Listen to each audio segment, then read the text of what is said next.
Buenas noches. Buenas noches con todos. Buenas noches al webinar.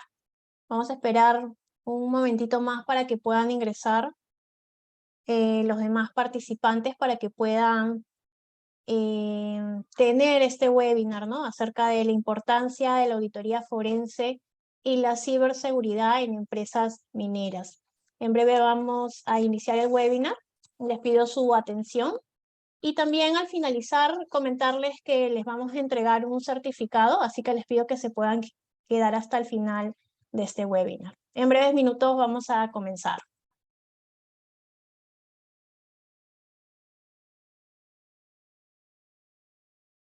Para ti y tu familia. La pasión por tu profesión es lo que te define, porque sabemos que eres bueno, pero queremos que seas el mejor. En la Escuela de Posgrado de la Universidad Norbert Wiener, creemos en ti. Por eso te impulsamos a alcanzar tu máximo potencial y luchar por tu pasión para seguir avanzando.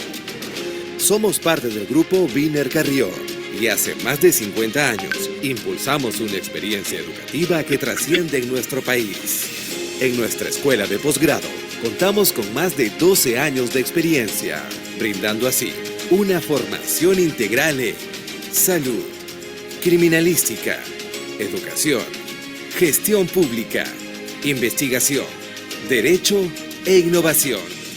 Nos comprometimos con nuestro país en formar profesionales del más alto nivel, líderes con propósito social, líderes con excelencia académica. Impulsados por una gran red de universidades en todo el mundo, con convenios nacionales e internacionales que promueven la movilidad estudiantil y docente a través de pasantías, clases espejo, congresos y eventos internacionales de primer nivel. Nos impulsa el generar conocimiento propiciando el aprendizaje mediante la investigación y producción de artículos publicados en las principales revistas científicas del mundo. Nos impulsan nuestros docentes investigadores. Nos impulsan nuestros alumnos y egresados. Profesionales íntegros y competentes con visión global, capaces de superar cualquier obstáculo para seguir avanzando. Nos impulsa la misma pasión que te motivó, esa pasión que impulsa al máximo tu potencial. ¿Y a ti? ¿Qué te impulsa a crecer? Posgrado Universidad Norbert Wiener, tu impulso.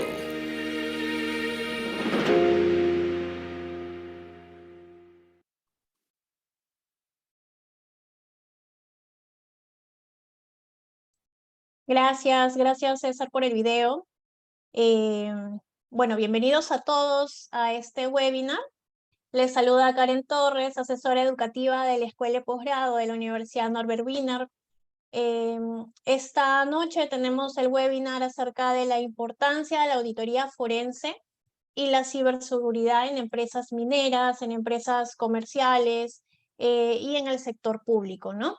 Queremos dar la bienvenida al ponente, al magíster Lizarbo Orellana Venancio. Antes de poder presentarlo, profesor Lizarbo, quería comentarle a todos los participantes que este webinar es para el programa de especialización en ciberseguridad. Comentarles también que al final todos los participantes van a tener un certificado. Les pido que se puedan quedar hasta el final para que puedan obtener su certificado. Bueno, ahora vamos a iniciar con este webinar. Quiero darle la bienvenida al magíster Lizarbo Orellana Venancio. Gracias, profesor Lizarbo, por estar en este webinar presente, por darnos un poco de su tiempo, de su sapiencia, ¿no? El profesor Lizarbo es ingeniero de sistemas en informática, es magíster en ciencias criminalísticas, es perito en análisis digital, forense, del Ministerio Público, especialista, tiene también especialidades en ciberdelincuencia y tiene una gran trayectoria en investigación digital forense. Muchas gracias, profesor Lizarbo. Yo le invito a que puedan darnos todos sus aportes acerca de este tema, ¿no? De la importancia de la auditoría forense y la ciberseguridad. Le doy pase, magíster Lizarbo. Muchas gracias, Karen. Bueno, el webinar trata sobre la importancia de la auditoría forense y la ciberseguridad en empresas mineras, comerciales, sector público, inmersos en investigaciones fiscales, ¿no? Hemos visto que en la práctica, frente a ciertos incidentes, frente a ciertas amenazas o frente a ciertos ciberdelitos, muchas veces, a pesar de que tenemos empresas de grandes trayectorias, todavía el tema de ciberseguridad todavía está en un proceso de madurez en el Perú, ¿no? Como dijiste, ese es parte del programa de especialización en ciberseguridad, ¿no? Entonces, nosotros vemos que en el Perú tenemos muchas empresas comerciales de distintas categorías, pequeñas, medianas y grandes empresas, ¿no? Pero lo más preocupante es que existen estudios que indican de que las pymes están en la mira de la ciberdelincuencia, ¿no? En distintas modalidades, ¿no? Y que esto acarrea grandes sumas de dinero, ¿no? Por ejemplo, el 13 de julio del 2022, ¿no? Entre enero y abril del año 2022, ¿no? Se indica de que hay una serie de ciberataques basados en troyanos, PSW, ¿no? Que es una forma en la cual bajo ciertas aplicaciones pues roban usuarios y contraseñas, ataque de internet y los ataques al protocolo de escritorio remoto, ¿no? Que esto es bastante antiguo, ¿no? Que está en función a las propiedades que tienen los sistemas operativos, ¿no? De utilizar ciertos protocolos para que dé ciertas ventajas para el trabajo a distancia, para la administración a distancia, ¿no? Entonces indica que se registran más del 55% de los ataques de ransomware, ¿no? Se originaron por explotación de vulnerabilidades y compromisos de credenciales, ¿no? Basados en escritorio remoto, ¿no? Entonces tenemos acá un CVE 2021-1669 que está orientado a la vulnerabilidad de omisión de las características de seguridad de escritorio remoto de Windows, ¿no? Esto lo vamos a ver más adelante, ¿no? Porque no es una charla técnica, sino es una charla bastante orientada a que las empresas comerciales, ¿no? Las empresas mineras y el sector público sepa qué medidas actuar a nivel preventivo, a nivel correctivo y después de que ocurra un incidente, ¿no? Entonces, nosotros vamos a tener ya en la parte técnica una serie de clasificaciones y categorizaciones de las vulnerabilidades, debilidades y patrones, ¿no? Basado en ciertas métricas, ¿no? Vamos a tener clasificaciones CVE, ¿no? Como este de acá, ¿no? Que son enumeraciones de vulnerabilidades comunes. ¿Qué significa? Que en el tiempo existen diferentes instituciones que han ido recopilando todas las vulnerabilidades que se van dando en el tiempo con la finalidad de distribuir, ¿no? Y comunicar cuáles son estas vulnerabilidades y cuáles son sus medidas de protección o sus medidas de contingencia, ¿no? Tenemos también enumeración de debilidades comunes, ¿no? Que también son una serie de clasificaciones basadas en las diferentes debilidades que se han encontrado en sistemas operativos, en base de datos, en lenguaje de programación, a la hora de codificar, ¿no? Y realizar un desarrollo en una determinada aplicación web, de escritorio o móvil, ¿no? También tenemos la enumeración y clasificación de patrones de ataques comunes, CAPEC, ¿no? Que clasifica, ¿no? Cuáles son aquellos ataques, ¿no? Cuyos patrones se repiten a nivel internacional, ¿no? Tomando en cuenta de que hay ciertos desarrollos de malware o de virus, ¿no? Que bajo ciertas modificaciones conservan su misma estructura, ¿no? Pero se siguen distribuyendo, o sea, se siguen optimizando, se siguen actualizando, ¿no? Esto de alguna manera se clasifica a nivel de criticidad, ¿no? Qué tan bajo es, qué tan crítico puede ser, ¿no? El ranking de esas vulnerabilidades, debilidades o ataques comunes, ¿no? Entonces, vamos a tener, ¿no? Empresas comerciales de diferentes categorías, está la banca, ¿no? Está los centros comerciales, ¿no? Pero también vamos a tener el sector público, ¿no? Que son todas las instituciones que van a brindar un servicio a la comunidad, ¿no? Entonces vemos que los sectores, hay ciertos sectores que han recibido mayor cantidad de ataque, ¿no? Una de ellas es el sector salud, ¿no? Hemos visto también el caso de RENIEC, donde se detectó una filtración de datos que se dio a través de plataformas de interoperabilidad del Estado, ¿no? Que es una forma en la cual diferentes instituciones pueden compartir información y volcarlo para el público, ¿no? Con la finalidad de desarrollar lo que llamamos la transformación digital, ¿no? Entonces, algo muy resaltante que ocurrió estas semanas es que el Perú participó en el tradicional campanazo en la Bolsa de Valores de Nueva York, ¿no? Dice, nuevas empresas peruanas cotizarán en Wall Street en los próximos años, prevé el MEF, ¿no? Lo más resaltante es esto de que ya tenemos algunas empresas como el BCP, las compañías mineras como Buenaventura, ¿no? O Interbank, ¿no? Que ya forma parte de la Bolsa de Valores, ¿no? Entonces, económicamente el Perú, pues, tiene cierta trayectoria, ¿no? Es bastante asequible a nivel internacional, ¿no? Pero por eso también está sujeto también a una serie de amenazas o ciberamenazas, ¿no?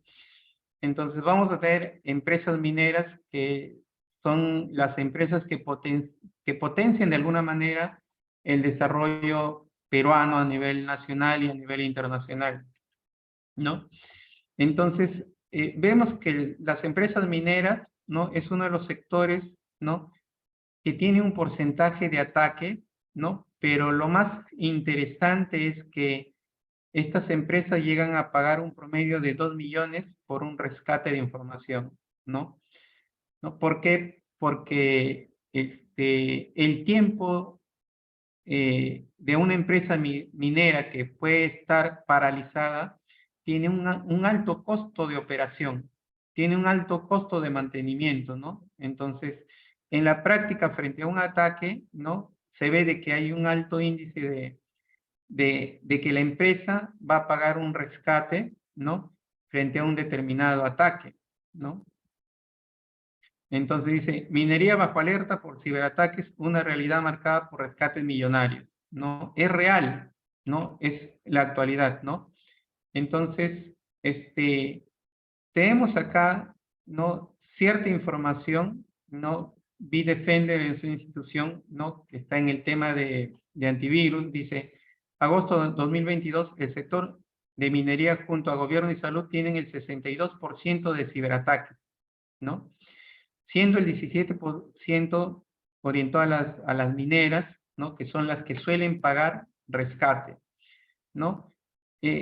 Raspersky señala que las empresas industrializadas no cuentan con una buena seguridad para su estructura, ¿no? Eso quiere decir que las empresas mineras no tienen una estructura orientada a la automatización y orientada al control, al igual que las empresas industriales, ¿no? De la parte eléctrica, de la parte hidráulica, ¿no?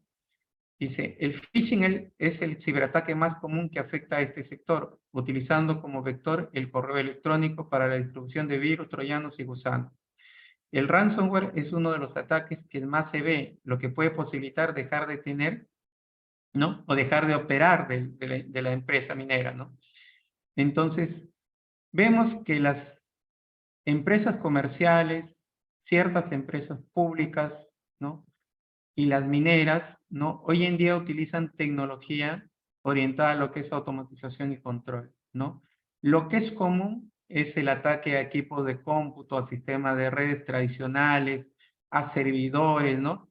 Pero las empresas industriales, como las mineras, parte del sector público, parte del sector comercial, ya utilizan tecnología desde hace mucho tiempo orientada a la automatización en la parte eléctrica, en la parte electrónica, en la neumática, en la hidráulica, ¿no? Orientada al control automático, a la informática industrial y a las comunicaciones basados en redes robustas, ¿no? Que tiene otro protocolo de comunicación, ¿no?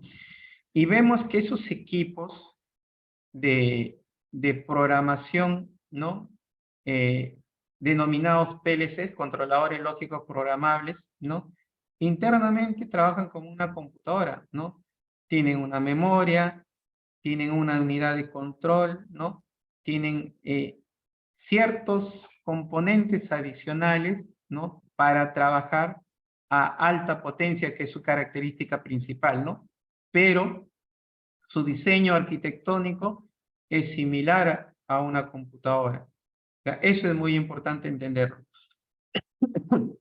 ¿no? Entonces, estos equipos orientados a la automatización y control, ¿no? Van a tener ciertos protocolos de comunicación, ¿no? Nosotros estamos acostumbrados a tener un protocolo, a entender un protocolo de comunicación basado en TCP/IP, ¿no? Pero a nivel industrial tenemos Profinet, Profibus, ¿no? Modbus, ¿no? Ethernet, ¿no? Que también lo tenemos, ¿no? Pero basado, ¿no? En ciertos equipamientos propios, ¿no? De las empresas industriales, ¿no? Entonces, esas empresas industriales, ¿no? Que pueden ser las empresas mineras, las empresas comerciales o las públicas que tengan necesidad de controlar potencia, alta potencia, ¿no? Van a tener actuadores, ¿no? Que van a hacer una serie de motores, una serie de relays, una serie de equipamiento, ¿no? Que van a permitir, ¿no? El funcionamiento de diferentes equipos, ¿no? Entonces, estos equipos, ¿no? Necesitan consumo de alta potencia, alta corriente, ¿no? Puede ser señal analógica o señal eléctrica de forma analógica, ¿no? Que hay que controlar, ¿no? Entonces vamos a tener una serie de sensores, ¿no? Donde nosotros vamos a poder controlar esos actuadores, pero ¿basado en qué? En una serie de lenguajes de programación que difieren de lo que nosotros estamos acostumbrados para el desarrollo de sistemas informáticos, ¿no? Entonces, en la parte de automatización tenemos unos lenguajes de programación que son propios de la automatización con la finalidad de desarrollar sistemas de control, donde a través de una pantalla nosotros podemos tener el diseño SCADA de la representación de los equipamientos, ¿no? Y que nosotros podemos controlar con el mouse, ¿no? A través de una pantalla táctil, ¿no? Pero detrás de esa interfaz gráfica vamos a tener una programación para controlar estos actuadores, ¿no?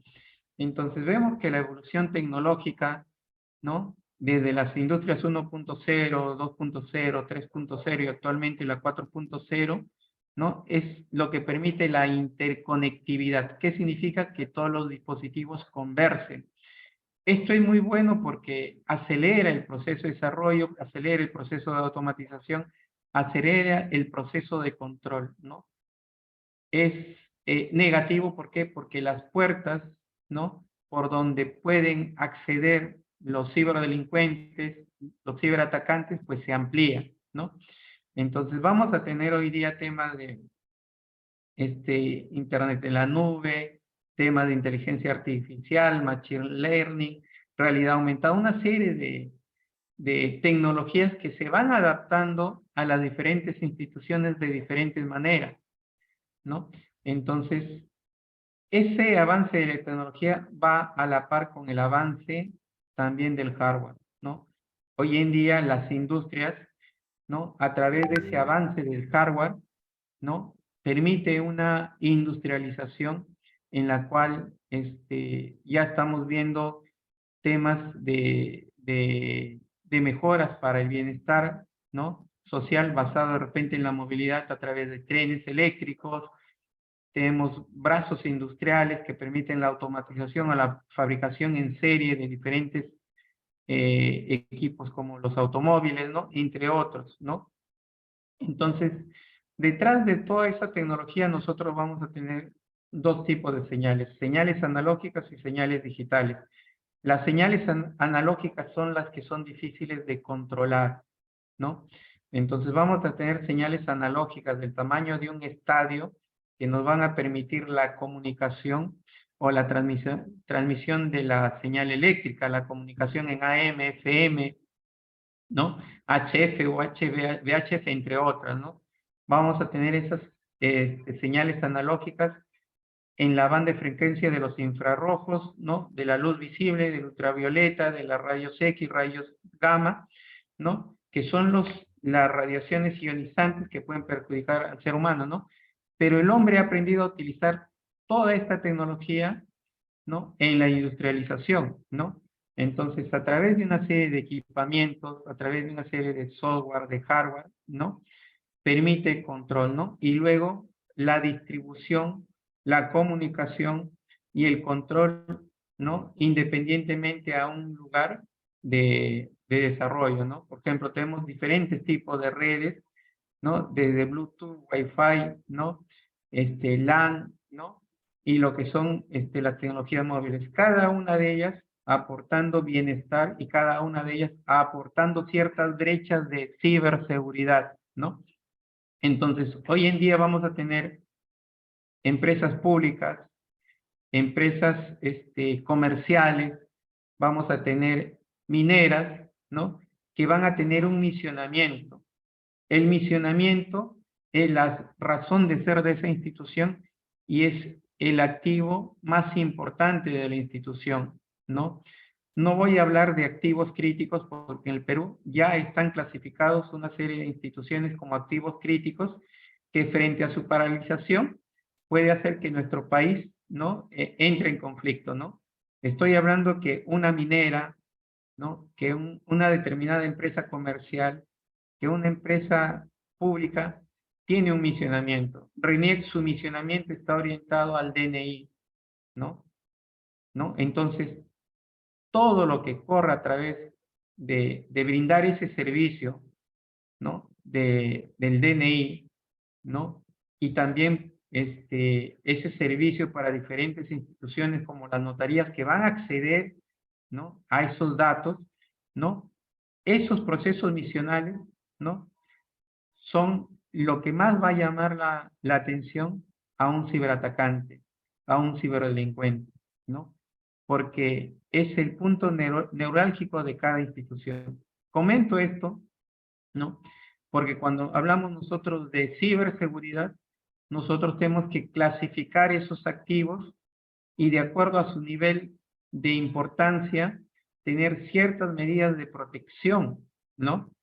Ya sea una empresa comercial, ya sea una institución pública, ya sea una minera, ¿no? Entonces, esas instituciones, para brindar sus servicios, para brindar acceso a su personal, para brindarle acceso a la información, ¿no? Va a tener una determinada plataforma de visibilidad. Puede ser una página web que es visible en una computadora, que es visible en una laptop, que es visible hoy en día en un teléfono móvil, ¿no? Esa empresa puede tener una base de datos para su proceso logístico, para su proceso financiero, para su proceso comercial, para su proceso estratégico de gestión, ¿no? Puede tener un sistema propio, ¿no? ¿Para qué? Para acceder a esa data, para sus empleados, para los gerentes o para ¿no? Para los que prestan algún tipo de servicio, ¿no? Puede tener una red de computadoras, ¿no? Esa red de computadoras puede tener un sistema de protección periférico, ¿no? Y acá ya estamos hablando de niveles de seguridad, ¿no? Entonces, hoy en día, ¿no? Todo ese proceso, ¿no? Es un proceso sistemático, no es un proceso aislado. Desde el desarrollo de la aplicación, ¿no? Por eso es que tenemos auditoría de código. Desde el desarrollo de la web, por eso es que tenemos una auditoría web. Desde el hecho de que tenga computadoras con diferentes sistemas operativos. Desde el hecho de que tenga una red de comunicación, ¿no? Entonces hay auditoría en red, hay auditoría web, ¿no? Hay auditoría en vulnerabilidades, ¿no? Todas esas auditorías lo que trata es de evaluar cómo esos procesos misionales, esos procesos de soporte, esos procesos estratégicos están implementados en una política de seguridad, en una política de ciberseguridad, ¿no? Entonces, las empresas hoy en día, para curarse en salud, recurren, ¿no?, a una auditoría externa, ¿no? Puede ser para hacer un análisis de hacking ético, para hacer un análisis de pen testing, ¿no? Para ver cuáles son sus brechas de seguridad y tomar las medidas correctivas, ¿no? Entonces vemos que frente a todas esas instituciones públicas, empresas comerciales o mineras, ¿no?, existen delitos informáticos de diferentes categorías o niveles, ¿no? Por ejemplo, el malware Black Energy es un ataque a infraestructuras esenciales, ¿no? En 2015 y 2016, Ucrania sufrió de la interrupción de la red energética, ¿no? Debido a que un ataque cibernético, ¿no?, donde la mitad de los hogares, 1.4 millones de habitantes, se quedaron sin energía eléctrica, ¿no? Imagínense ustedes el costo del país, ¿no?, si es que el país está de repente 1, 2 o 3 días sin energía eléctrica, ¿no? Entonces, por eso es que existen los activos críticos, para darle una mayor ponderación, ¿no?, al tema de ciberseguridad, ¿no? Entonces, los ciberdelincuentes, ¿no?, así como una empresa tiene diferentes, tiene un organigrama, y basado en ese organigrama va a dotar a su institución de cargos y funciones, pues hoy en día los ciberdelincuentes de alguna manera también se van especializando, ¿no? Vamos a tener programadores que van a desarrollar los software maliciosos, vamos a tener distribuidores que recopilan y venden los datos informáticos, ¿no?, actuando como intermediarios. Vamos a tener técnicos expertos que mantienen la infraestructura de una determinada organización orientada a la ciberdelincuencia. Vamos a tener hackers que buscan detectar los errores, los fallos o las vulnerabilidades en los sistemas informáticos. Vamos a tener defraudadores que crean técnicas de ingeniería social y despliegue, ¿no?, de diferentes formas, ¿no?, y maneras fraudulentas. Vamos a tener proveedores de hosting, ¿no?, que ofrecen un entorno seguro para alojar contenido ilícito, ¿no? Vamos a tener vendedores que controlan las cuentas y los nombres de las víctimas y los comercializan con otros delincuentes, ¿no? Hemos visto en esta semana de repente algunos medios de noticias, ¿no?, lo fácil que es acceder a cierta data en Wilson, ¿no? Los muleros que se encargan de realizar transferencias bancarias son personas que frente al desconocimiento prestan su nombre para obtener una tarjeta bancaria y a través de esa cuenta pues se haga la distribución del dinero. Lavadores de activos, ¿no? Esto ya es un poco más organizado, ¿no? ¿Por qué? Porque ya son instituciones constituidas, a veces tomando el nombre de una determinada persona que tiene un desconocimiento total y crean unas empresas de diferentes tipos. Líderes que constituyen la organización y definen los objetivos ilícitos, ¿no? Y lo más importante que a veces he visto en los trabajos que realizo, es que así como una institución toma una medida de protección y segmenta su red, significa de que sus redes están segmentadas para que frente a un ataque, ¿no?, ese ataque no se pueda diseminar en toda la institución, sino en una determinada red, ¿no? O sea, segmentan o particionan sus redes, ¿no?, para que si es que hay un ataque solamente, ¿no?, perjudique a un determinado segmento de la red, ¿no? Entonces, algo interesante es que he visto que los ciberdelincuentes tienen una modalidad, ¿no?, basada en el anonimato. O sea, todos estos proveedores de servicios, por así llamarlos, ¿no?, pueden realizar todas sus actividades sin que se conozcan entre ellos, basado en el anonimato, ¿no? Eso es bastante crítico. ¿Por qué? Porque frente a un determinado ciberataque, frente a un determinado ciberdelito, esa empresa minera, esa empresa comercial o esa institución del Estado, para deslindar responsabilidades, ¿no?, va a hacer una denuncia, ¿no?, y muchas veces, ¿no?, es difícil dar con todas las personas, dependiendo del tipo de ataque, ¿no?, que han ocasionado el delito, ¿no? Frente a ciertos delitos comunes, generalmente los muleros son fáciles de ubicar. ¿Por qué? Porque son los que van a prestar su nombre, su dirección, su teléfono, ¿no?, para estos ciberataques, ¿no? Entonces, estos grupos cibercriminales también se organizan, ¿no? Hay personas que netamente se van a encargar, ¿no?, de desarrollar el malware, ciertas personas que netamente se van a encargar de encontrar un vector de ataque dependiendo de un sistema operativo, dependiendo de una determinada empresa, dependiendo de una determinada base de datos, ¿no? Hay personas que netamente van a ser los que van a encriptar, ¿no? Hay personas que netamente pueden desarrollar de repente técnicas de phishing. Hay personas que netamente, una vez realizado el ataque, ¿no?, van a hacer el despliegue, ¿no? Eso quiere decir de que el virus, una vez que entra a una organización, se va a desplegar, ¿no?, en todos los equipos, ¿no? Y va a escalar privilegios, ¿no? Y el tema de los muleros, ¿no? Entonces nosotros vamos a tener una serie de malware o virus, ¿no?, que van a tener diferentes funciones, ¿no? Lo que he visto en las empresas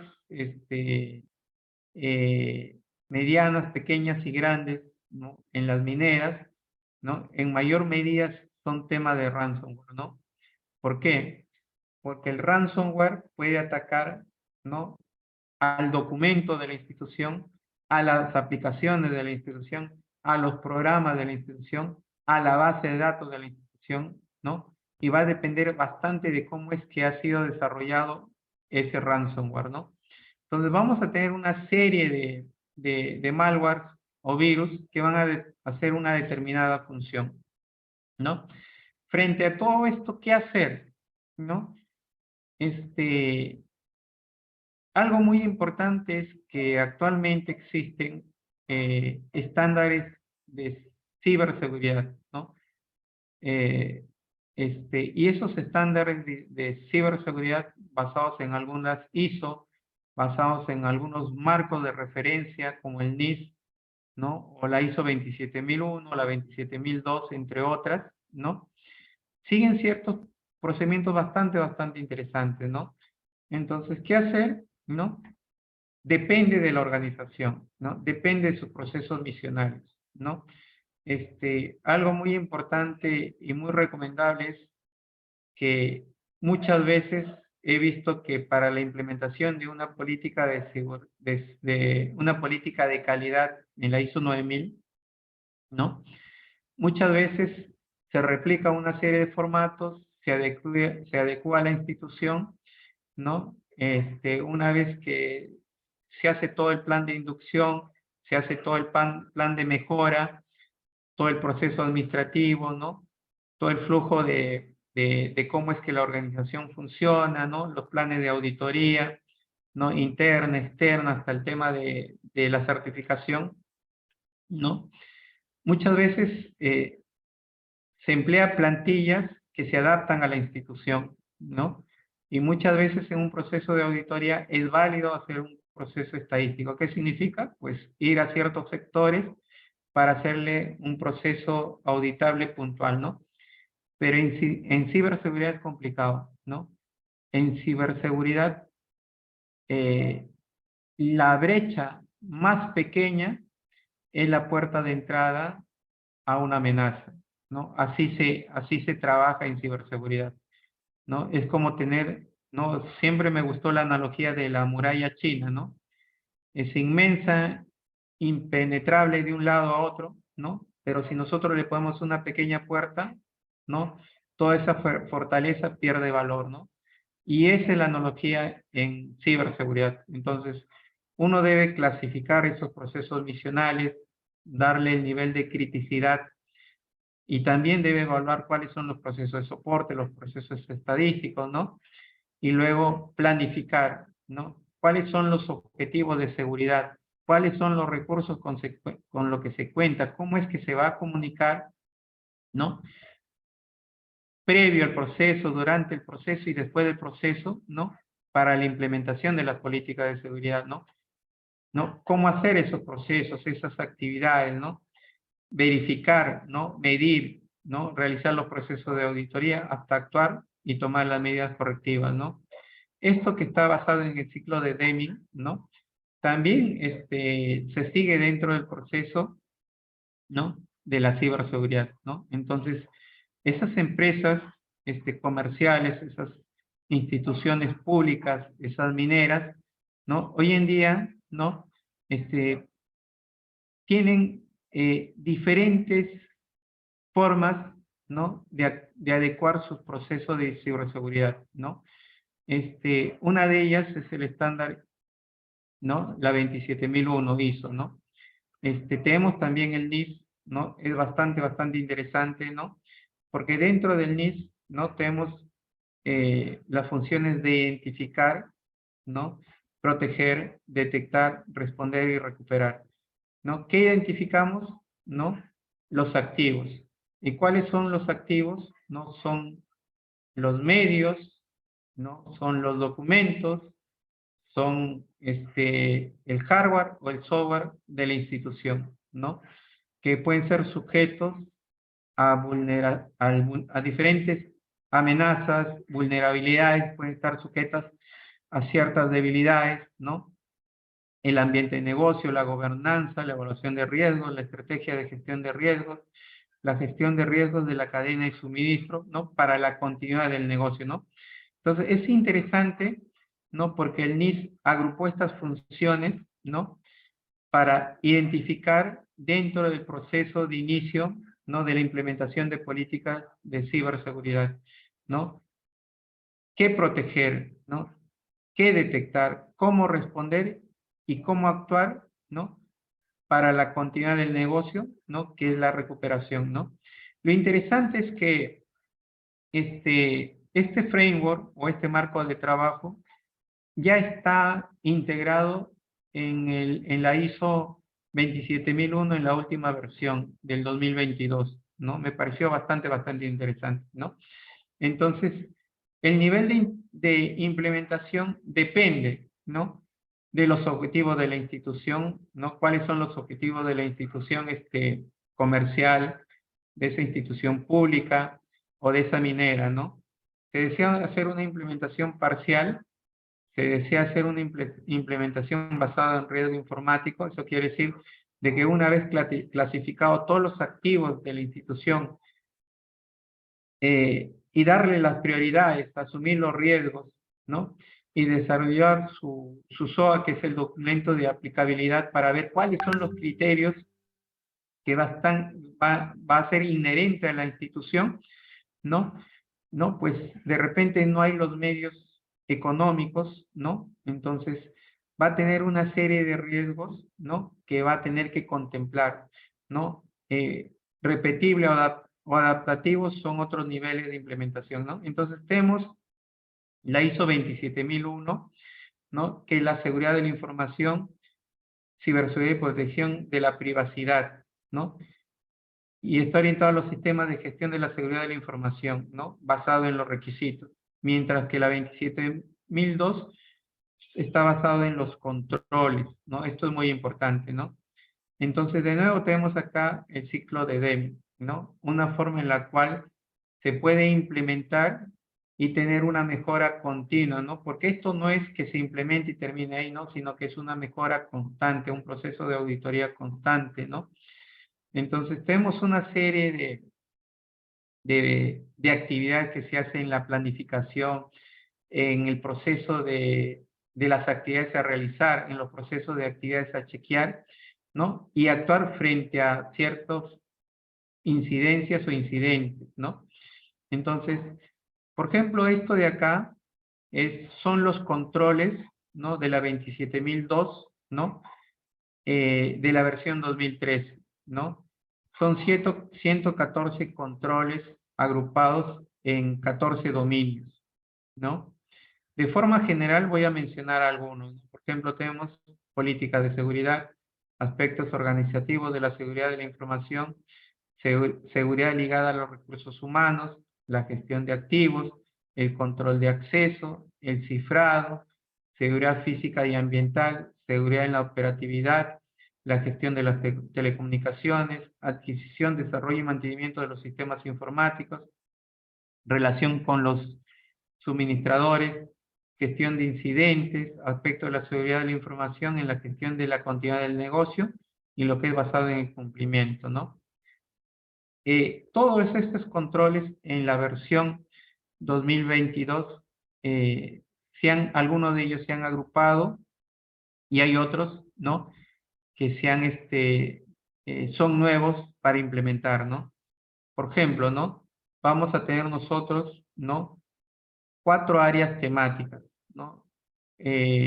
Los controles a nivel de la organización, los controles a nivel de las personas, los controles a nivel de la infraestructura física y los controles tecnológicos, ¿no? Entonces, de todos estos controles, algunos se han agrupado, ¿no? Pero lo que está en verde son los controles que se han integrado a esta nueva versión, ¿no? Voy a mencionar algunos, ¿no? Por ejemplo, lo que es orientado a la seguridad de código, ¿no? Esto es muy importante, ¿no? Hemos dicho que la puerta más pequeña, el protocolo más insignificante, ¿no? El sistema, ¿no? Que no esté actualizado, ¿no? La menor brecha de seguridad puede ser la puerta, ¿no? De diferentes tipos de virus, de diferentes tipos de malware, ¿no? Entonces, la seguridad de código es uno de ellos, ¿no? ¿Por qué? Porque cuando se implementa una página web, ¿no? Ya con los temas de ciberseguridad, ya esa web, una vez desarrollada o durante su desarrollo, debe pasar ciertos procesos, ¿no? De análisis para ver su seguridad a nivel de código, ¿no? Tenemos también a nivel de web, ¿no? Monitoreo de seguridad de la parte física, ¿no? Entonces, ¿qué se necesita proteger, ¿no? La información más crítica, ¿no? Y no solamente la información más crítica, ¿no? Sino la diferente información que pueden ser los datos, ¿no? Que un ciberatacante pueda conseguir y a través de eso escalar, ¿no? Para tener mayor información, ¿no? Entonces, toda la información que se tiene a través de una institución, toda es muy importante, ¿no? Pero las que son más críticas son las que están relacionadas a los procesos misionales, ¿no? Entonces, la etapa para desarrollar las políticas de seguridad, ¿no? Dentro de una empresa comercial, dentro de una empresa pública o dentro de una minera, ¿no? Parte de la planificación del sistema de gestión de seguridad de la información, ¿no? Hacer un inventario de activos, ¿no? Catalogar cuáles son las amenazas, ¿no? Valorar esas amenazas, analizar los riesgos, evaluar los riesgos, un plan de tratamiento de riesgos, ¿no? Y el SOA, que es la declaración de aplicabilidad, ¿no? Y este es el primer documento muy importante de toda institución, ¿no? Que no es estático, ¿no? El SOA no es un documento estático, es un documento dinámico, ¿no? El SOA define cuáles son los controles, ¿no? Que debe tener una institución en función a la información que maneja, ¿no? Pero la información que maneja en el tiempo va a variar, ¿no? Esas amenazas en el tiempo va a variar, esas vulnerabilidades van a cambiar en función a que cambian los sistemas operativos en versiones, en función a que se desarrollan ciertas aplicaciones web, ciertas aplicaciones para el móvil. Entonces, el SOA es un documento de aplicabilidad, ¿no? Para evaluar cuáles son los controles más adecuados de la institución, pero debe ser un documento dinámico, ¿no? Cuando una institución no tiene política de seguridad, cuando no tiene un estándar, ¿no? Uno va a realizar su primer documento de aplicabilidad. Cuando la institución ya tiene unas políticas de seguridad implementadas, ¿no? En el proceso de auditoría, uno tiene que evaluar si ese documento, ese SOA, esa declaración de aplicabilidad, ¿no? Conversa con el avance de la tecnología, conversa con el avance de las vulnerabilidades, conversa con esas brechas de seguridad propios de la obsolescencia tecnológica a nivel de hardware o de software. Esto es muy importante, ¿no?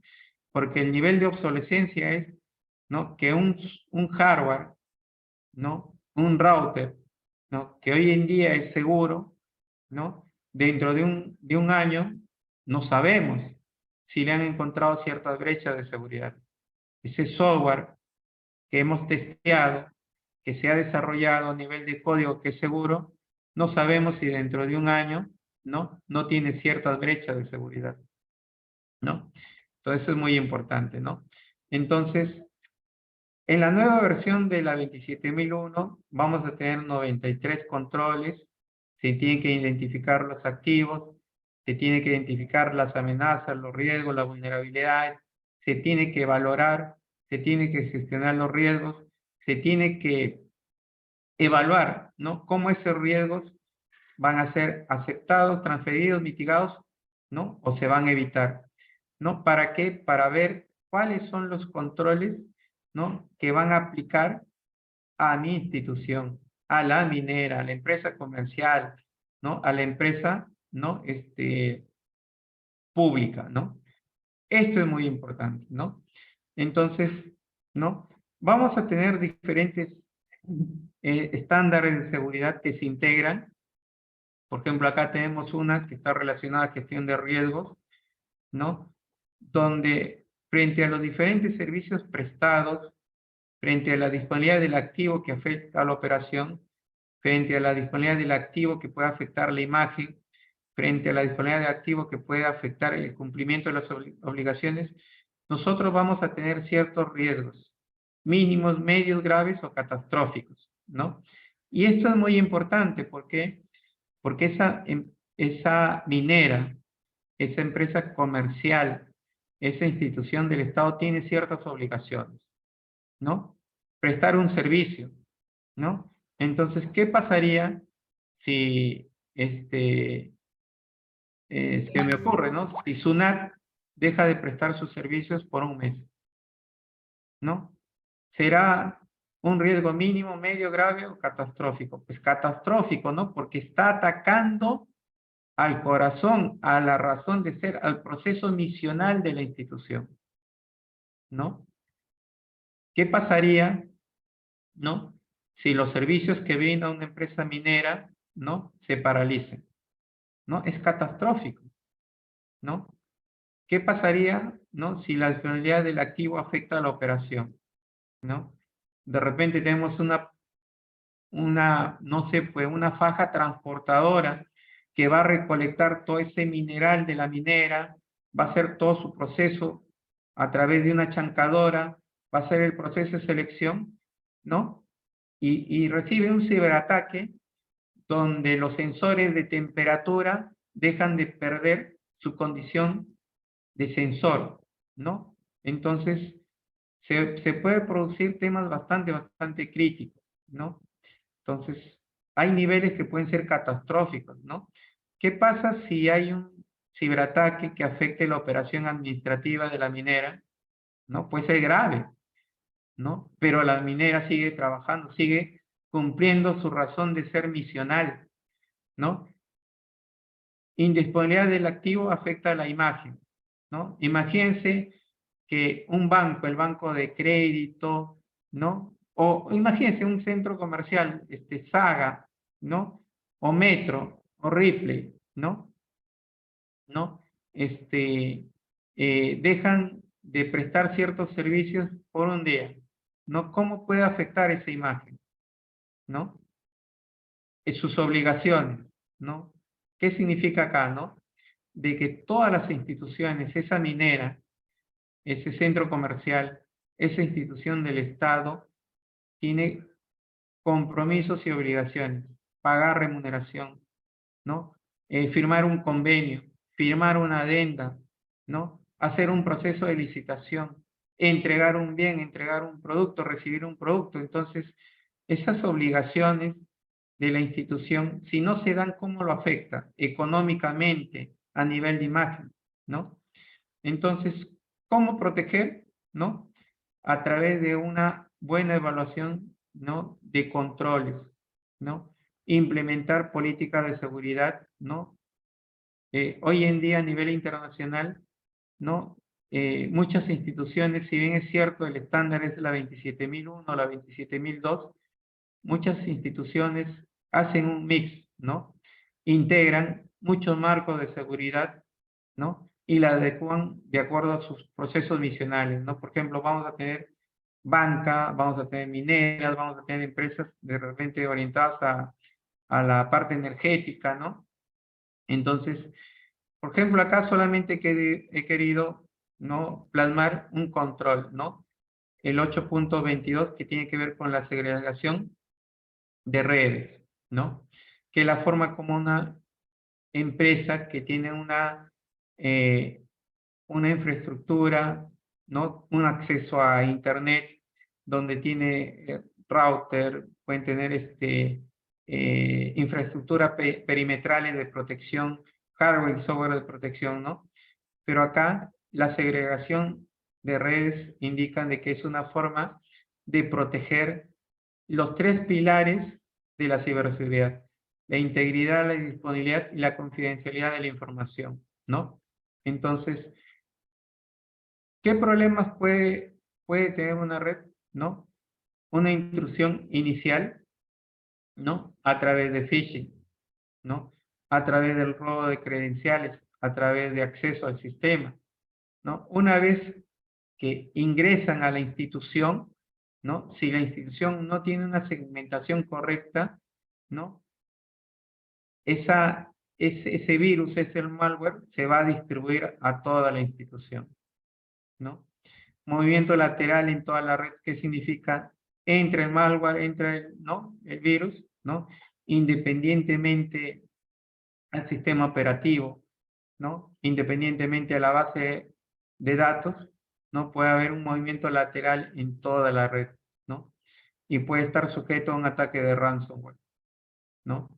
Entonces, tenemos acá ciertas medidas de protección basadas en segregación de redes, basando en firewalls, basando en redes virtuales, ¿no? Que nos van a dar ciertos niveles de seguridad. ¿Para qué? Para minimizar la filtración, para dificultar la intrusión, limitar el acceso a información confidencial, ¿no? Entonces, no existe una seguridad al 100% en ninguna institución del mundo, ¿no? No existe una seguridad al 100% en ninguna institución a nivel del mundo, ¿no? Entonces, lo que existe son medidas de protección, basados en políticas de seguridad, basados en hardware y software que nos van a permitir diferentes niveles de protección, ¿no? Para virus, para spam, para malware, ¿no? A través, ¿no? De firewall, a través de hardware y software que nos van a permitir una detección de intrusos, que nos van a permitir una autenticación de usuario, que nos van a permitir una autenticación de dispositivos, ¿no? Porque hoy en día todo puerto abierto de Ethernet, ¿no? A la cual cualquier persona con un mínimo de conocimiento va con una Raspberry Pi que entra en un bolsillo, ¿no? Conecta, y si tiene acceso a la red, ¿no? Ya puede hacer diferentes técnicas de ataque, de robo de información, ¿no? Entonces tenemos diferentes formas de protección. Tenemos los IDS, tenemos los IPS, que son sistemas de detección y prevención de intrusos, que va a tener una forma de configuración dentro de una red, ¿no? Con la finalidad de dificultar, ¿no? Esa intrusión, ese filtrado, ¿no? De personas o ciberdelincuentes, ¿no? Entonces, hay una serie de recomendaciones dentro de las políticas de seguridad que tiene que ver con realizar una autenticación de la mayor seguridad y encriptada posible, validar la central de usuario, evitar y remediar exploits conocidos, ¿no?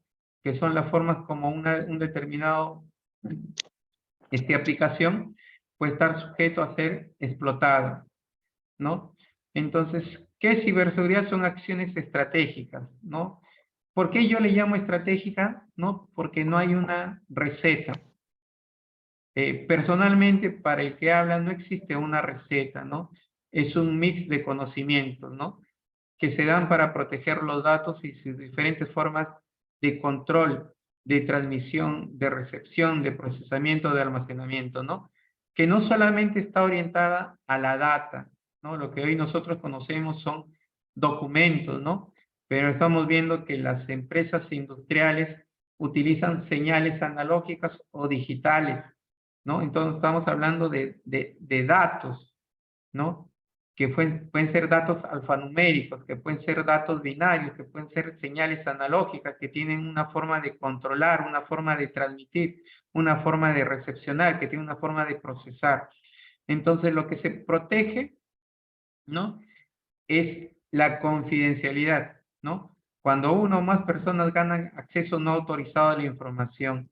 Integridad, cuando el contenido de la información se cambia. Disponibilidad, ¿no? Cuando se pierde o daña el acceso a la información, ¿no?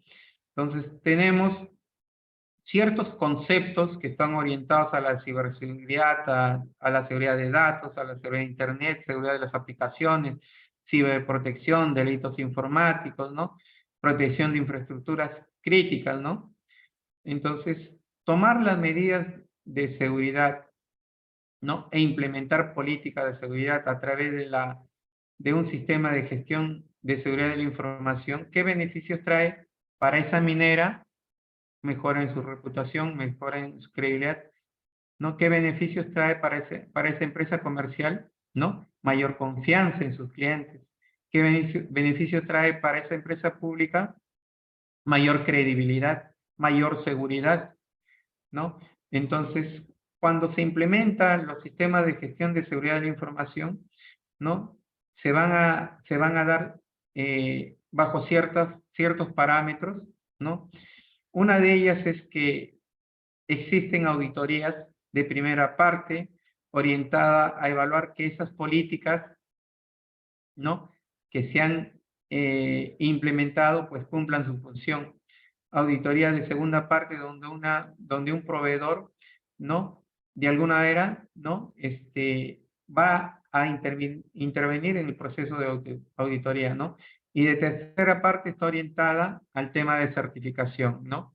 Entonces vamos a tener una serie de informes, ¿no? Puede haber informe de auditoría de vulnerabilidad, auditoría de red, de código de web y auditoría forense, ¿no? Entonces, una auditoría se Profesor basa... Lizargo, Sí, un ratito escucho, que Karen. le interrumpa. Sí, sino que ya vamos a terminar un ratito más. Les invito a que puedan quedarse también, comentarles. Al último vamos a entregarle el certificado y ya nos queda un poco tiempo nomás, profesor Ya, Lizargo. excelente, ¿no? Entonces, vamos a tener una serie de auditorías. La auditoría se basa en encontrar evidencias, ¿no? Criterios, hallazgos, conclusiones y recomendaciones, ¿no? Va a estar formado por un equipo auditor, va a tener todo un proceso hasta la generación del informe, y la auditoría permite encontrar, ¿no? Esas debilidades, esas amenazas, encontrar la brecha de seguridad y dar las recomendaciones oportunas, ¿no? Entonces, por ejemplo, este es parte de un ataque de ransomware, ¿no? Que puede ser dada en una empresa comercial, en una empresa, en una minera, en una empresa del sector público, ¿no? Entonces, estas instituciones, una vez ocurrido un hecho, ¿no? Van a entrar o pueden hacer la denuncia. Entonces, entran a un sistema procesal penal, ¿no? En el Perú, pues tenemos un modelo acusatorio, ¿no? Con ciertas características adversariales, donde el perito es el órgano de apoyo, ¿no? Para la investigación fiscal, ¿no? Que mediante su informe, ¿no? Valorando lo que es el manejo de la evidencia digital, ¿no? Va a generar un informe pericial, ¿no? Entonces, acá nosotros vamos a tener, ¿no? Una informática forense o el perito en informática forense, que es el apoyo técnico científico, ¿no? De la fiscalía, ¿no? Pero también podemos tener una auditoría forense, ¿no? Que abarca un aspecto más amplio, ¿no? Que busca no solamente, ¿no? analizar lo ocurrido en la institución, ver cuáles son las posibles brechas de seguridad, ¿no? Sino también complementa, ¿no? Parte de la denuncia que hace la institución, ¿no? Entonces, frente a un hecho delictivo en una minera, en una empresa comercial, en el sector público, producto de un malware o de un virus, ¿no?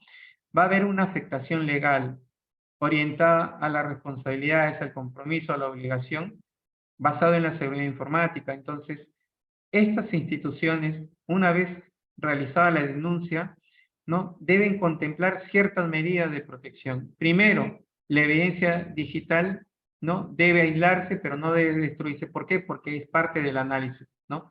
Si es que no hay que analizar, pues no hay cómo tener un pronunciamiento, ¿no? Entonces, estas empresas mineras van a recurrir, ¿no? A una denuncia. ¿Por qué? Porque ese ataque a sus activos, ¿no?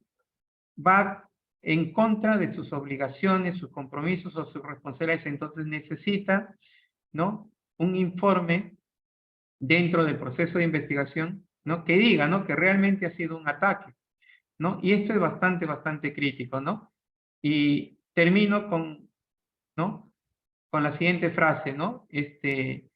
La mínima brecha de seguridad en una institución generalmente son las personas, ¿no? Entonces, hay que desarrollar un buen plan de capacitación, hay que tener hardware, software, políticas de sistema de gestión de la seguridad de la información implementadas, auditadas, ¿no? Y hay que conocer los procesos, ¿no? Después de ocurrir un hecho delictivo, ¿no? ¿Cuál es el procedimiento legal, ¿no? ¿Para qué? Para no destruir la evidencia digital, ¿no? Muchas gracias. No sé si tienen alguna duda, alguna pregunta.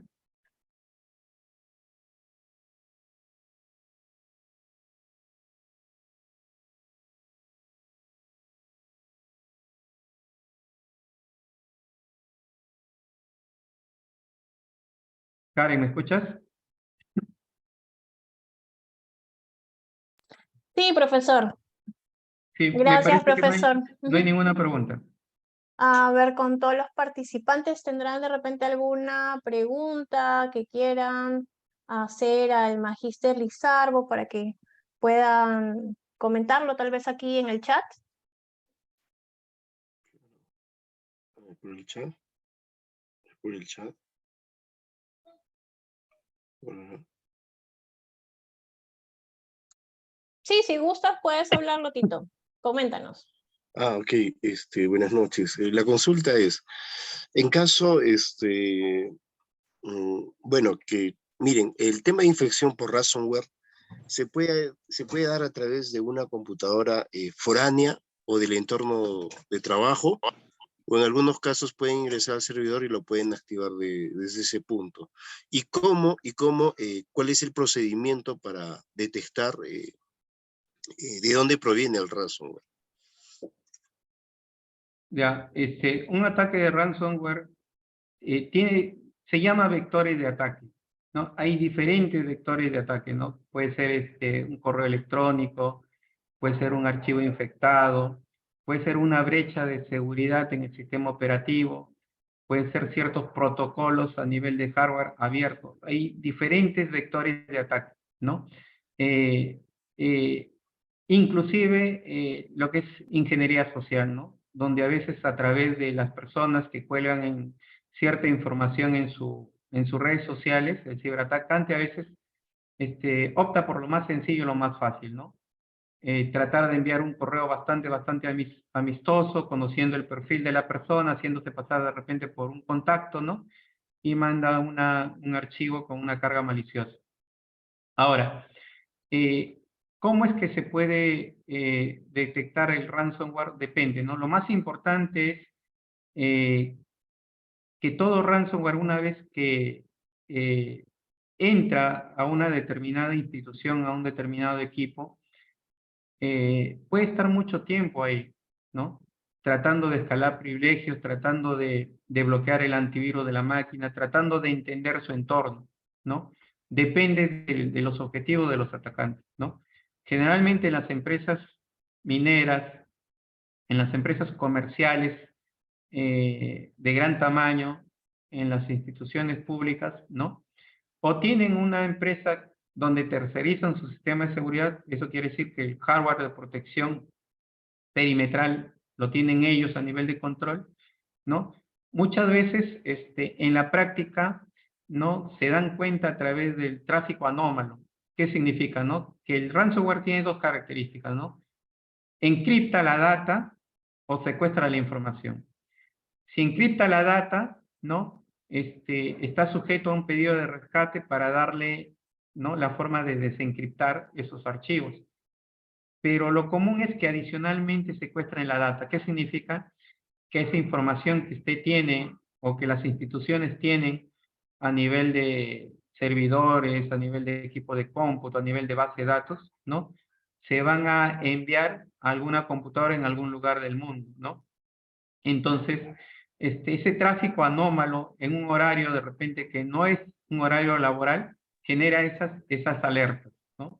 Entonces ahí es donde ya la empresa entra a tallar y cerrar puertos, aislar ciertos segmentos de la red, ¿no? O inhabilitar la red inclusive, ¿no? Ahora, ¿cómo detectarlo? ¿No?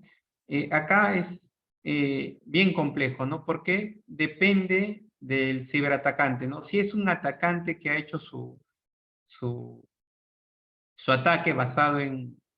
hoy día es fácil a través de videos de YouTube, ¿no? Implementar ciertas aplicaciones de ransomware. Es bastante sencillo, no es tan complicado, ¿no? Entonces, a esa persona sí se le puede ubicar, ¿no? Porque de repente no va a tomar las medidas de protección, lo va a hacer desde una máquina, ¿no? Que va a apuntar de repente a una dirección IP, o va a apuntar a la dirección del router, ¿no? Va a ser a través de un usuario, ¿no? O sea, puede cometer ciertos errores, ¿no? Pero lo otro es cuando son profesionales, es bien complejo, ¿no? Porque existe el anonimato para todo, ¿no? Existe anonimato a través de botnet, ¿no? Eso quiere decir que el atacante a través de VPN lance el ataque, pero aún así va a tener una serie de computadores a las cuales ellos tienen el control y desde cualquiera de ellos pueden hacer el ataque, ¿no? Entonces, hay ciertos procedimientos que nosotros podemos hacer, ¿no? Para ver de repente cuál es la IP, ¿no? En la práctica, la IP, pues, nos va a dirigir de repente a una máquina que es una botnet, a una máquina que es secuestrada, ¿no? Entonces, tienen diferentes tipos de connotaciones, cada una con sus particularidades. Sí, excelente, doctor. Gracias, profesor. Disculpe, una pregunta más. La verdad es muy interesante. Mire, no le voy a mencionar dónde sucedió esto, pero bueno, yo soy ingeniero de sistema especialista en soporte de TI. Y bueno, yo cuando entré, ellos habían sufrido un ataque de ransomware solamente en sus servidores. Habían procedido a hacer el formateo y nuevamente restablecer los sistemas que estaban cargados ahí. Y bueno, me preguntaron y quisieron pedir un perito, ¿no? Que revise y todo eso, pero ellos ya formatearon los servidores. Pero yo haciendo el estudio, no encontré ningún rastro de ransomware en las máquinas que están en red o que comparten o que hacen uso de esos sistemas. No sé si me equivoco, considero yo que posiblemente una persona que tuvo acceso al servidor anteriormente o un trabajador que tuvo privilegios o acceso, detonó el ransomware en esos servidores, porque esos rastros no lo encontré en otros equipos usuarios. No sé si estoy equivocado. Sí, es interesante lo que dice, ¿no? Justamente la universidad está haciendo un gran esfuerzo para llevar un curso bastante interesante en tema de ciberseguridad, tanto para el juez, el fiscal, los abogados y también las personas que tengan ciertas inclinaciones para el tema de ciberdelincuencia, el tema de ciberseguridad o la parte técnica, ¿no? Mire, en la práctica, estas instituciones o estas personas trabajan sólidamente. ¿A qué me refiero, no? Cuando hablamos de lateralización, significa que ese ransomware va a buscar la manera de distribuirse en la red, va a tratar de escalar privilegios, de tener el control, ¿no? Al más alto nivel para tener el control de la mayor cantidad de máquinas, ¿no? depende del sistema operativo, depende de si tiene antivirus, ¿no? O sea, toda una serie de características, ¿no? Pero el punto bastante interesante que yo le entiendo, ¿no? Pero en la práctica es lo siguiente, ¿no? Que una vez ocurrido o detonado el ransomware, parte de su codificación tiene que ver con la eliminación de todo rastro del ransomware, ¿ya? Entonces, yo para darle lo que les estoy explicando, yo he tenido que recrear, ¿no? 3 tipos de ransomware, ¿no? Entonces, hay ciertos procedimientos que de repente en el Perú no se estila, ¿ya? Les comento uno de ellos, de repente estamos abiertos, de repente el conocimiento se comparte, ¿no? ¿No? Generalmente el procedimiento forense convencional, ¿no? Es un poco limitado para los casos de ciberdelincuencia, ¿no? Hay que darle otra perspectiva, otro enfoque de análisis, ¿no? Con respecto al ransomware, yo les voy a dar de repente un tips así, carnecita, ¿no? Que esto no lo van a encontrar de repente, es bien limitado este conocimiento, ¿no? Pero se lo doy ahí, ¿no? Que para hacer un buen análisis, lo mejor es tener la máquina en vivo, ¿no? Entonces, dentro del procedimiento forense es hacer una copia imagen, hacer una indexación, ¿no? Y generar un informe, ¿no? Pero para el análisis del ransomware, cuando yo realicé ese procedimiento, pues no tenía formas de alcanzar lo que usted hacía, ¿no? Tratar de ver, ¿no? Porque uno puede ver en una máquina viva a través de la auditoría del sistema operativo, ¿no? A través de cierta búsqueda, ¿no? Encontrar, ¿no? La carga útil, ¿no? Pero me di cuenta de que parte del procedimiento de un ataque de ransomware es la destrucción de todo rastro, ¿no? Porque cuando yo instalé y recreé, ¿no? Tres máquinas con ransomware, ¿no? Las recreé literalmente, ¿no? Eran máquinas limpias, ¿ya? Entonces ahí me di cuenta de que por más que buscara, ¿no? Una vez realizado el ataque, parte del protocolo que tienen ellos cuando ya es un ataque robusto, es la eliminación de todo rastro, ¿no? Y es entendible ¿por qué?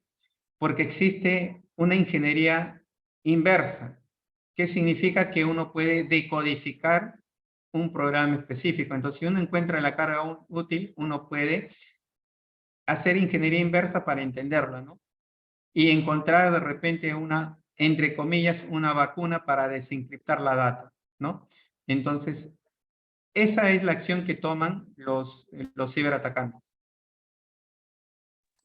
Gracias, profesor. Ya no comentamos su know-how, profesor, sino ya no van a ingresar al programa de ciberseguridad. Gracias, Tito, por tu pregunta. Tenemos otra pregunta en el chat, profesor Lizarbo. Acá dice Israel Marcas, nos comenta.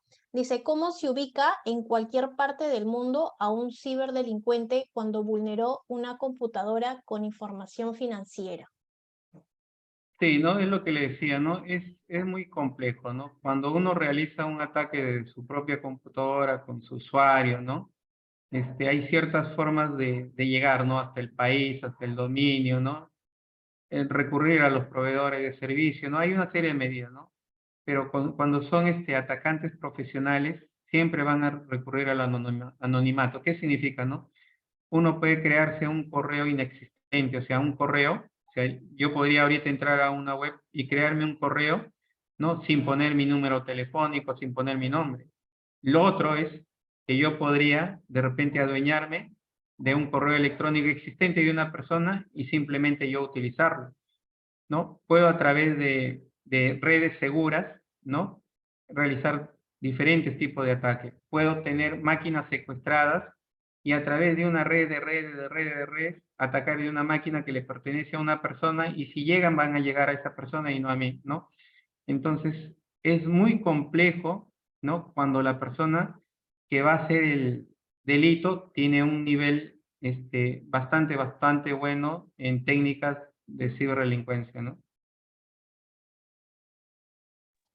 Gracias, profesor. No sé si alguno más tiene alguna otra pregunta para ya poder iniciar con la información del programa de especialización en ciberseguridad. Jorge, creo que desea hacer una consulta. Sí, cuéntanos, Jorge. Coméntanos por el chat.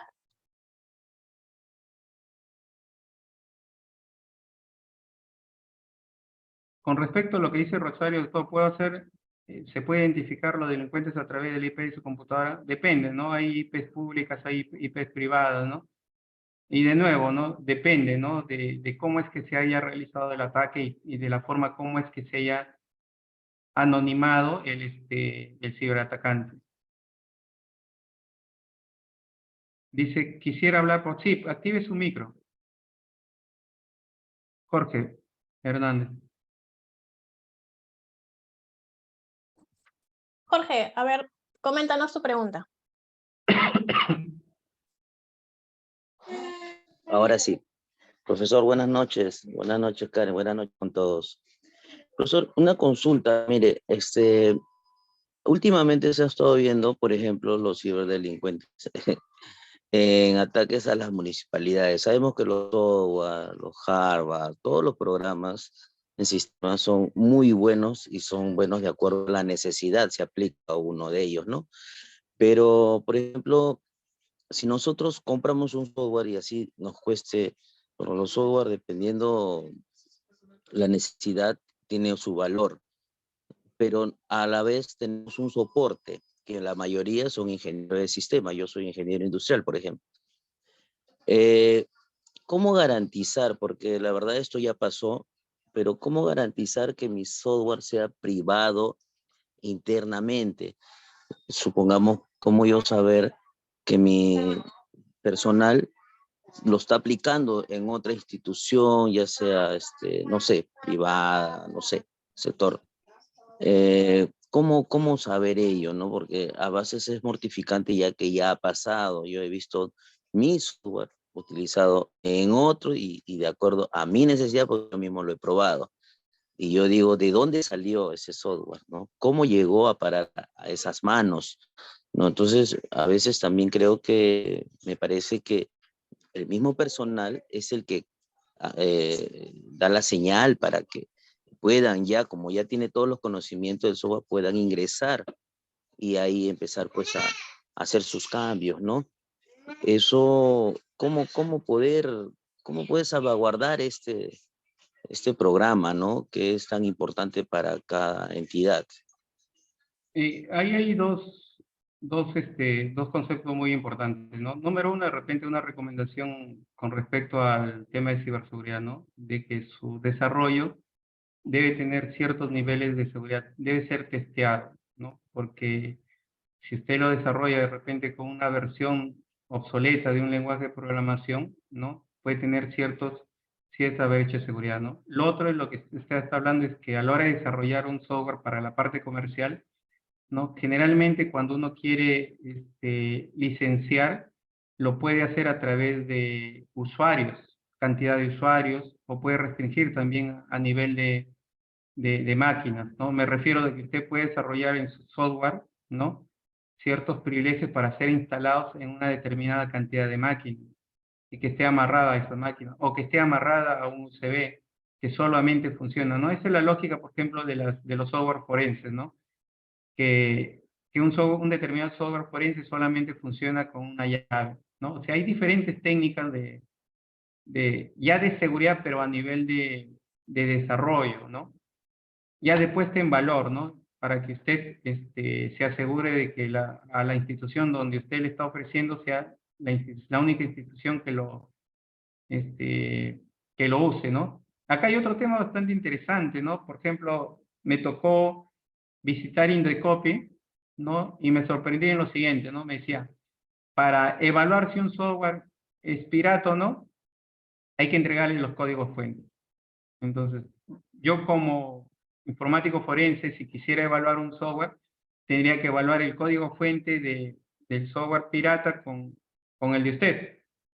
Y tendría que verificar que su software esté registrado o tenga una propiedad intelectual a su nombre, ¿no? En una determinada fecha que sea anterior al del pirata. O sea, hay diferentes parámetros, ¿no? Tanto legales, institucionales, como también a nivel de desarrollo. Muchas gracias, profesor. Muchas gracias por su explicación.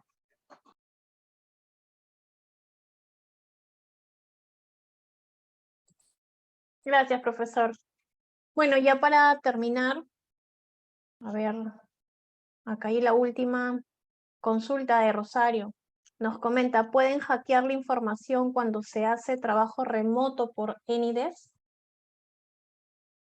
Sí, depende de la, sí, o sea, toda aplicación o todo software, ¿no? Hay dos características acá, ¿no? Una, el sistema operativo y otro, la aplicación, ¿no? Entonces, por eso es que le decía, ¿no? De que debemos asegurarnos que la aplicación que utilicemos, el sistema operativo, sea la última versión con los últimos parches, ¿no? Los parches no son las actualizaciones, ¿no? A nivel de programa, ¿no? Sino a nivel de seguridad, ¿no? Entonces, a través de escritorio remoto o a través de las aplicaciones, ¿no? Para trabajo remoto sí es posible, ¿no? Ok, gracias, profesor. Bueno, agradecerle, profesor, a usted, Magíster Lizardo Orellano, por su ponencia, ¿no? En tan importante tema. Nos había comentado acerca de los grupos, ¿no? De ciberdelincuencia, el ciberataque, y qué importante, ¿no? Nos comentó que las empresas, las instituciones tengan esta área de ciberseguridad, ¿no? De que puedan captar los delitos informáticos, ¿no? Le agradecemos por su tiempo, profesor, en poder darnos este webinar, ¿no? De la importancia de la auditoría forense, la ciberseguridad, para diversas empresas, ¿no? Tanto para el sector público, para el sector privado, la importancia que tiene, ¿no? Nos comentó que las amenazas en el tiempo van cambiando, ¿no? Entonces, qué importante es poder especializarse. Voy a compartir ahora mi pantalla para comentarles un poco más acerca del programa de especialización en ciberseguridad.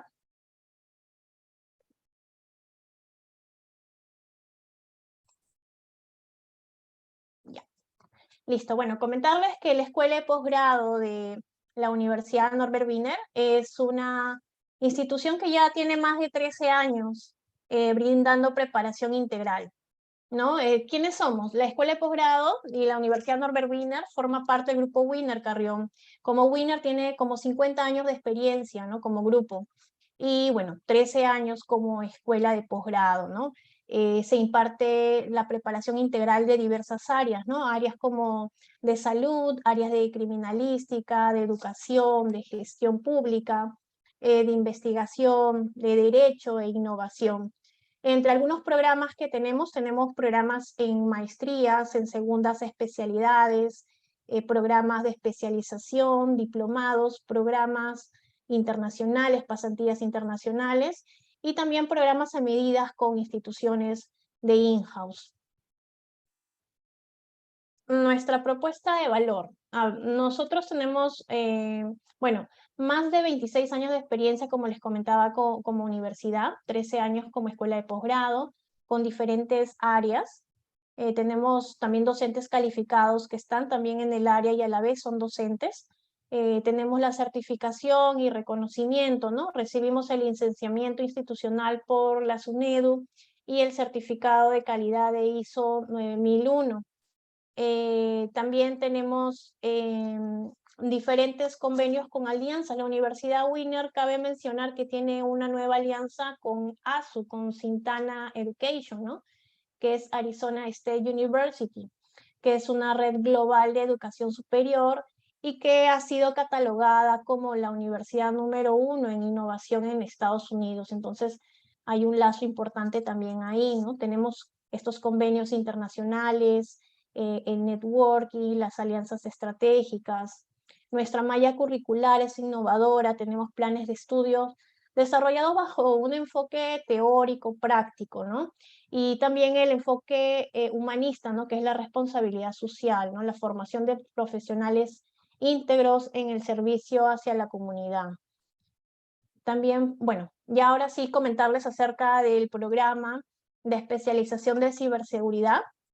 Es un programa que estamos comenzando en julio, que básicamente va a formar profesionales competentes en el manejo e implementación y auditoría de las políticas de seguridad de alguna institución, de organización, y garantizando así la continuidad del negocio, ¿no? Y la estabilidad de los procesos críticos en caso de incidentes de ciberseguridad y hacking ético.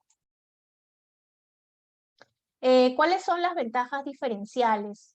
Tenemos un plan de estudios actualizado, es un programa de 4 módulos, tenemos un ecosistema de aprendizaje, una plataforma, 2 plataformas de la misma universidad, los docentes especialistas de primer nivel y con experiencia también en su área. Y bueno, los convenios institucionales que le habíamos mencionado, ¿no? Dirigido a quiénes está este programa de especialización en ciberseguridad. Está dirigido a los profesionales como ingenieros, abogados, contadores, administradores y también de la Policía Nacional, entre otros, ¿no? También para personas en el sector público y también en el sector privado. En el campo laboral, el ámbito laboral que se puede desarrollar en las entidades policiales, en dependencias de la oficina, en el Ministerio Público, también en organismos de seguridad pública, organizaciones públicas y privadas, y distritos judiciales, ¿no? Ya, a ver, aquí esta es la malla curricular del programa de ciberseguridad, que se imparte en 4 módulos. El primer módulo es la introducción a la ciberseguridad y transformación digital.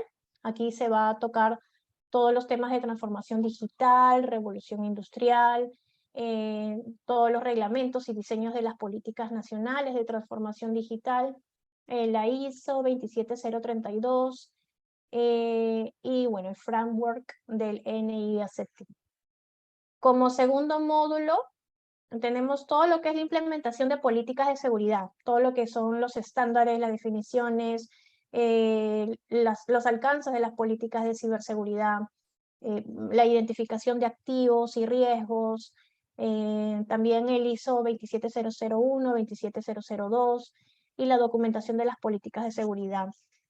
En el tercer módulo tenemos todo lo que es el hacking ético, las normas, las regulaciones, lo que es el hacking de sistemas y redes, seguridad y también contramedidas. Y por último, el módulo 4, que es la auditoría en ciberseguridad, que va a tocar exactamente todo lo que es la ISO 27001, 27002, y bueno, auditoría del código de redes, auditoría forense, ¿no?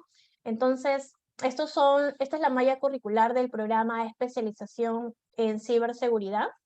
Yo les invito a que puedan participar de este programa, ya que estamos iniciando pronto, ya en julio, con este programa de ciberseguridad. El alumno va a poder implementar, ¿no?, las políticas de ciberseguridad, va a comprender el hacking ético, ¿no?, y aplicarlo también. Bueno, aquí les comento del programa de especialización. Como les comentaba, ya iniciamos en julio, es un programa que tiene la duración de 5 meses, es totalmente virtual, las clases son en vivo, de igual manera se quedan grabadas en la plataforma. La idea es que ustedes puedan participar en las clases todos los jueves y los sábados, los jueves de 7 a 10 de la noche y los sábados de 6 a 7 de la noche. De igual manera se queda grabadas en la plataforma para que lo puedan revisar. Tiene la duración de 5 meses total, que equivalen a 192 horas académicas, que equivalen a 8 créditos, ¿no? Para iniciar esta inscripción necesitamos la copia de su DNI, una solicitud de inscripción, la copia de su grado académico o experiencia laboral y bueno, la constancia de inscripción. Comentarles que por haber participado a este webinar tenemos un descuento, profesor Lizardo, comentarle también. Hay un 15% de descuento del programa. A todos los participantes. La inversión es de 2.900 soles para el público en general. Y bueno, con este descuento les quedaría a, tengo exactamente la cuota, le quedaría 442, 5 cuotas de 442. Hay una inscripción de 300 soles y el número de cuotas son 5. La cuota regular le quedaría de 520 soles y con este 15% de descuento por participación le quedaría en 442 soles. Yo les estoy dejando mis datos en el chat para que puedan escribirme si tienen alguna duda. Igual al finalizar se les está enviando un link para que puedan registrarse y obtener el certificado de este webinar. Yo los invito a que puedan participar de este programa, que puedan comentarlo con sus compañeros, con sus referidos, ¿no? Y poder capacitarte en esta especialización, ¿no?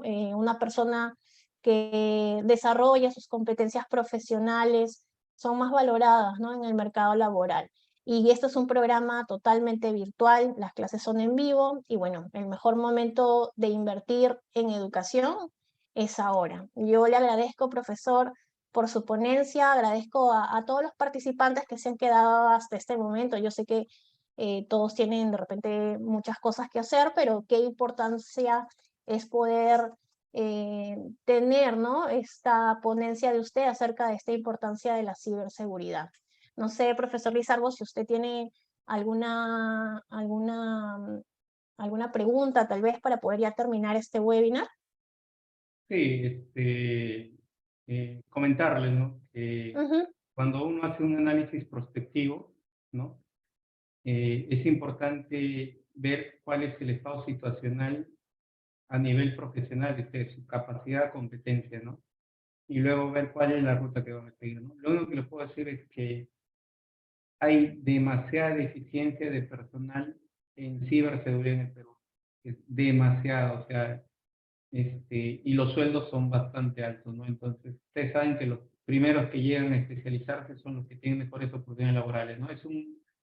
Es una buena oportunidad y más aún el porcentaje de descuento que está haciendo la universidad, ¿no? Para iniciar en este apasionante mundo de la ciberseguridad, ¿no? Es correcto, profesor Lizardo. Bueno, entonces yo les dejo el link para que puedan registrar con sus datos. Los invito a participar. Cualquier duda estoy dejando mi WhatsApp. Profesor Lizardo, muchísimas gracias. Igual si quieren ver nuevamente este webinar, lo pueden ver a través de Facebook Live. Pueden verlo a través de nuestras redes sociales también. Muchísimas gracias. Buenas noches a todos. Que tengan buena noche. Hasta luego. Muchas gracias. Muchas gracias.